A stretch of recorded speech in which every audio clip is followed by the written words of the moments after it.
किसने वर्षों तक निरंतर संयम की साधना की और मुनि के स्वरूप का जो प्रभाव आम जनता में उन्होंने दिखाया,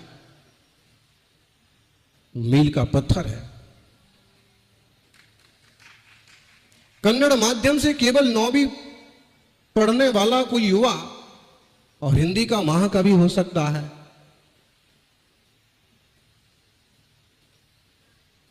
मूक माटी जैसे महाकाव्य लिख सकता है।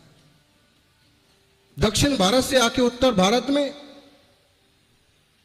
हजारों लोगों की धारणा बदल सकता है। सैकड़ों साधुओं को संयम का मार्ग प्रदान कर सकता है।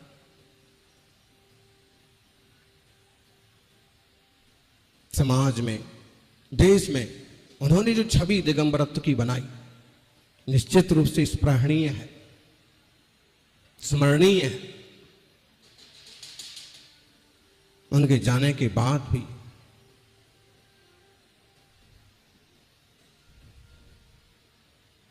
जो मार्ग उन्होंने तैयार किए, श्रमणों का, श्रावकों का और जन जन का मार्गदर्शन करने में सक्षम है। गौवंश का नुकसान देख करके उन्होंने गौशालाओं को प्रोत्साहित किया। आम जनता की दुर्दशा देख करके उन्होंने हथकरघा को प्रोत्साहित किया।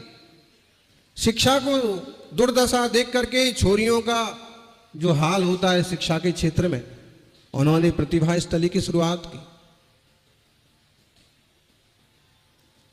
अत्यंत निष्प्रह प्रारंभिक जीवन होने के बाद भी जीवन के उत्तरार्ध में उन्होंने उतने सारे काम किए कि कोई जन नेता भी क्या कर पाएगा, तो दिगंबर तपस्वी ने कर दिखाया।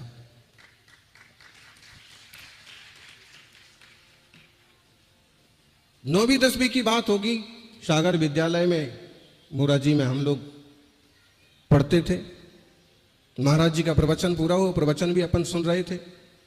प्रवचन पूरा होने के बाद अब हमें ये तो मालूम नहीं था कि कार्यक्रम क्या है, लेकिन वहां एक गड्ढा खोदा गया और आचार्य महाराज आकर के प्रवचन के बाद वहां खड़े हो गए। हम भी आकर के, बच्चे तो कहीं भी घुस जाते हैं, हम भी आचार्य महाराज के पास में ही खड़े हो गए। आचार्य श्री के साथ एक दो साधु और 10 श्रावक और विद्यालय के नए छात्रावास भवन का भूमि शिलान्यास चालू हो गया। तो हमें ये तो कोई खास खुशी नहीं थी कि महाराज जी के पास खड़े हैं, लेकिन हमें ये खुशी बहुत थी कि नया छात्रावास बनेगा, नए कमरे में रहने को मिलेगा।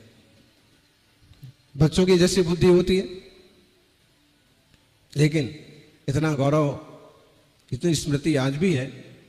आचार्य महाराज ने कुछ समय खड़े रह करके, उसके बाद छुट्टियां हो गई, सब घर चले गए और जब वापस आए तो छात्रावास बन करके तैयार हो गया।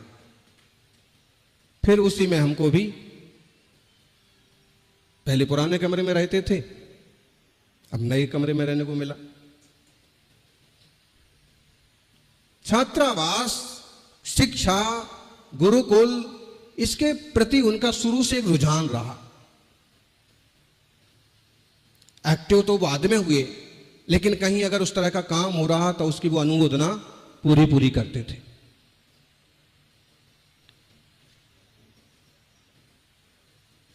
ऐसे ही अक्सर कर लोग जो है गुरुओं की गंभीरता समझ नहीं पाते हैं और कुछ का कुछ हिसाब लगा लेते हैं। वैसा एक प्रसंग हुआ कुंडलपुर में, शायद 92, जब यहाँ गुरुवर सन्मति सागर जी का चतुर्मास हुआ होगा, तब तो हमें पता भी नहीं था। हम कुंडलपुर में थे, सागर विद्यालय जा रहे होंगे तो कुंडलपुर से दर्शन करके फिर निकलेंगे, ऐसा कुछ। तो फिर हमने आचार्य महाराज से कहा कि 2 मिनट का वक्त हमको भी मिल जाए, व्रत लेना है। गए, उस सुपार्श्वनाथ, बिना फन वाले सुपार्श्वनाथ भगवान का मंदिर,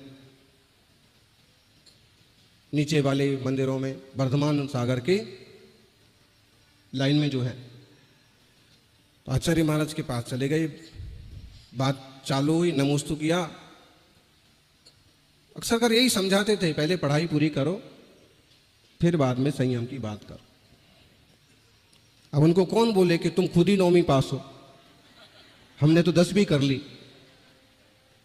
तो हम कुछ और बोलने के निवेदन के मूड में थे कि इतने में कोई श्रावक आ गए तो किन्हीं माता जी के संघ का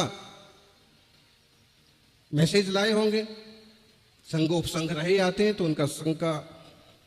तो आचार्य महाराज बोले कि तुम जाओ समाधि सागर जी से बात करो।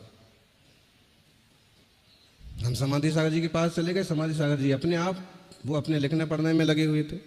2-5 मिनट बैठे, हमारा मन करने का, बात करने का मन नहीं हुआ। हमको ये लग गया आचार्य महाराज ने हमको समय दिया और फिर हमको भगा दिया और हमारा समय उनको दे दिया।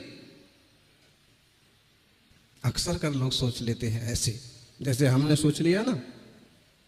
लेकिन उस समय की परिस्थिति क्या है, तुम्हारा काम इतना छोटा हो सकता है, सामने वाला काम ज्यादा बड़ा हो सकता है। तुम्हारे से बात करेंगे, शायद तुम्हारे व्रत और तुम्हारे प्रायश्चित की बात होगी, लेकिन वो सामने वाले से, किसी समाज के अध्यक्ष से बात कर रहे हैं तो पूरे आरिका या मुनि संघ की बात है वो। तो समाज जनों को विचार करना चाहिए, कभी भी केवल निजी स्वार्थों के कारण से गुरुजनों पर किसी तरह की धारणा नहीं बना लेना चाहिए। फिर उसके बाद बिना बारह में व्रत लिया, तब भी उन्होंने कहा और पढ़ाई करो, शास्त्री कंप्लीट करो। बीकॉम हो गया, हमने कहा चल रहा, बीकॉम कंप्लीट करो, एमकॉम कंप्लीट। हमारा दिमाग खराब हो गया। और ये हम कंप्लीट करते करते कहीं माता पिता ने हमको ही कंप्लीट कर दिया तो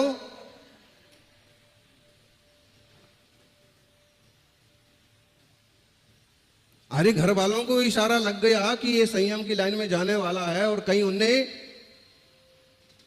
गृहस्थी में प्रवेश करा दिया तो मुश्किल हो जाएगी। फिर भी आशीर्वाद लिया।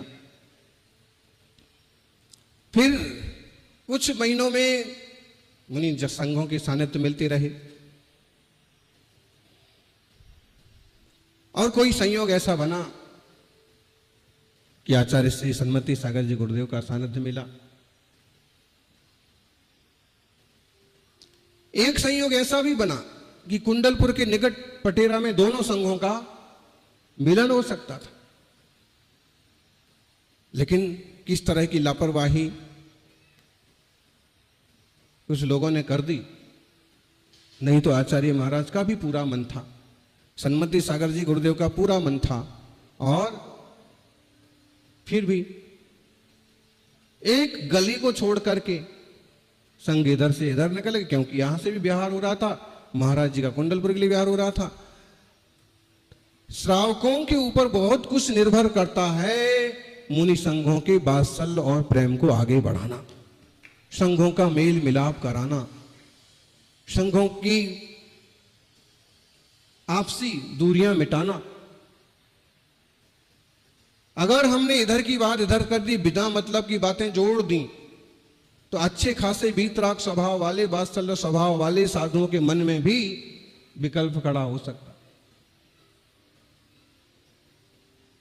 तो वहां से कुंडलपुर से भी आग्रह कर दिया कि महाराज जी आप पधारिए, वहां मिलन होने वाला है। शायद वहां आचार्य श्री भी निवेदन कर दिया कि आप पधारिए।